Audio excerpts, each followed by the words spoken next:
পড়ছি দেখ অঙ্কটা ভালো করে শুন। আসলাম চাচা কর্মক্ষেত্র থেকে অবসর নেওয়ার সময় 1,00,000 টাকা পেলেন। ওই টাকার কিছুটা ব্যাংকে আর বাকিটা পোস্ট অফিসে জমা রাখেন। কোথায় কত টাকা রেখেছে কিন্তু বলে নাই, বলছে কিছুটা টাকা ব্যাংকে আর বাকিটা পোস্ট অফিসে। তো প্রতি বছর সুদ বাবদ 5,400 টাকা পান, মানে দুটো মিলিয়ে ব্যাংকের আর পোস্ট অফিস মিলে সুদ পাচ্ছে 5,400। ব্যাংক ও পোস্ট অফিসের বার্ষিক সরল সুদের হার যথাক্রমে 5% ও 6%। মানে ব্যাংকের সুদের হার হচ্ছে 5% আর পোস্ট অফিসের হচ্ছে 6%। তবে তিনি কোথায় কত টাকা রেখেছিলেন এটাই বের করতে হবে, যে ব্যাংকে কত রেখেছিল আর পোস্ট অফিসে কত। ধরিলি দেখ, ধরি আসলাম চাচা, ধরি আসলাম চাচা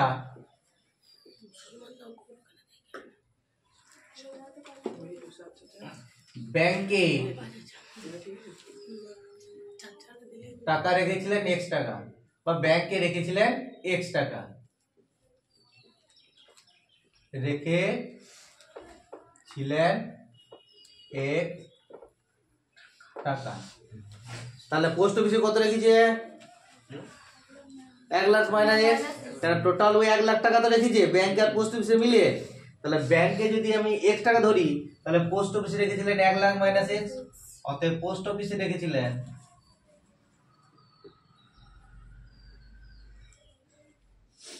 রেখেছিলেন 1,00,000 মাইনাস x, একক দশক শতক হাজার লক্ষ, পড়াশোনা 5টা এত টাকা হয়েছে। এরপরে দেখ, এবারে ব্যাংকের ক্ষেত্রে আমি ব্যাংকে কত সুদ পাচ্ছে দেখবো। ব্যাংকে কত টাকা রেখেছে? x টাকা, আর পোস্ট অফিসে রেখেছে 1,00,000 মাইনাস x টাকা। তাহলে ব্যাংকে x টাকার জন্য কত টাকা সুদ পাচ্ছে দেখবো, আর পোস্ট অফিসে 1,00,000 মাইনাস x টাকার জন্য কত টাকা সুদ পাচ্ছে দেখবো। তাহলে ব্যাংকের ক্ষেত্রে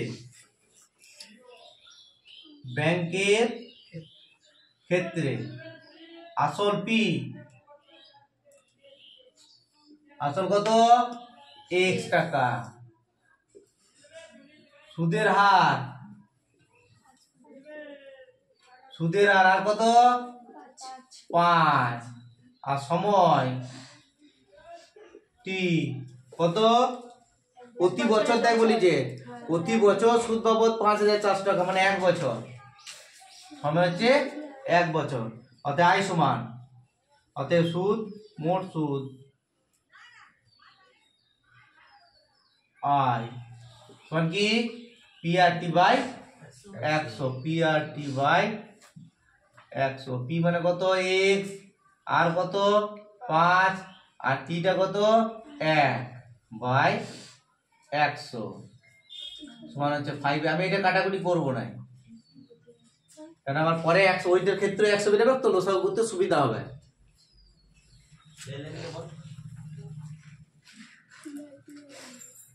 এত টাকা x বাই 20 করতে পারি, তাহলে তো হবে x বাই 20 না। দুটো সুবিধাটা নিজেকে বুঝতে হবে, কোনটা আমার সুবিধা হবে। ওইটা তো আমার 5টা কাটা যাচ্ছে স্যার, ওইটাই রাখুন 5x, এটা ভিডিওতে চলে গেছে 5x আবার তো আছে x বাই 20 টাকা। এরপর আমি পোস্ট অফিসের ক্ষেত্রে বের করব, বুঝবো হয়েছে। বুঝছি, ব্যাংকের জায়গায় পোস্ট অফিস লিখে দিচ্ছে। মানে পোস্ট অফিসের ক্ষেত্রে পোস্ট অফিসের ক্ষেত্রে আসলটা কত? আসলটা হচ্ছে 1,00,000, 5টা শূন্য মাইনাস x, এত টাকা। সুদের হার কত? ও ভুল হয়ে গেল, কেন ছিলাম কত? x 5x বাই 100, ওইটাই রাখ, কাটাকুটি করেছি। কারণ আমি ওইটা 5 ভাবছিলাম, 5 তো নাই, 6 কাটাকুটি যাবে না। সুদের হার কত? 6, আর সময়টা কত? সময় কত? 1 বছর। এটা মোট সূত্র বের কর।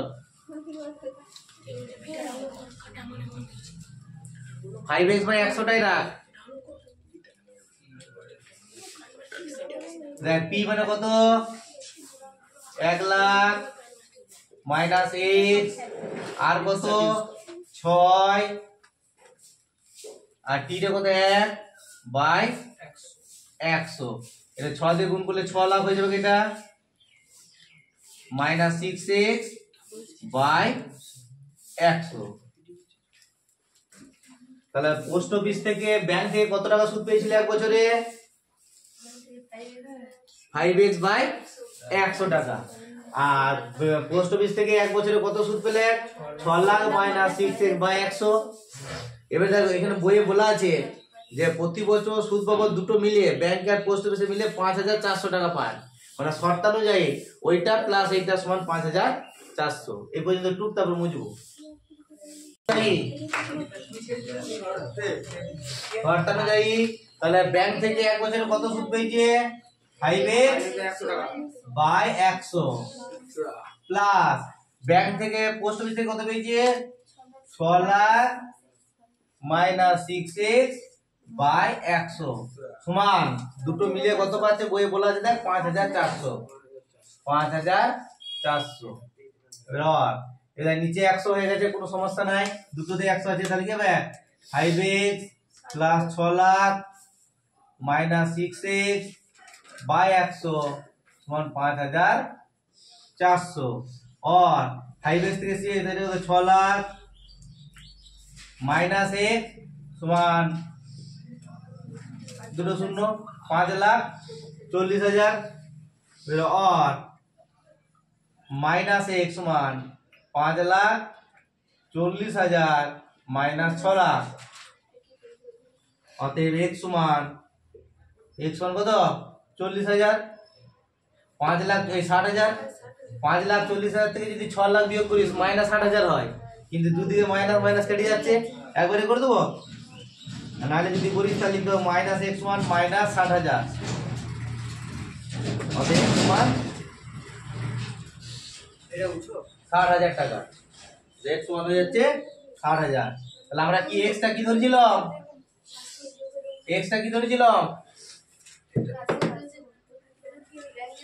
ব্যাংকে তাহলে ব্যাংকে রেখেছিলাম কত 60,000 ব্যাংকে যদি 60,000 রাখে তাহলে পোস্ট অফিসে কত রেখেছিল 40,000 টোটাল তো 1 লাখ টাকা বুঝতে পারি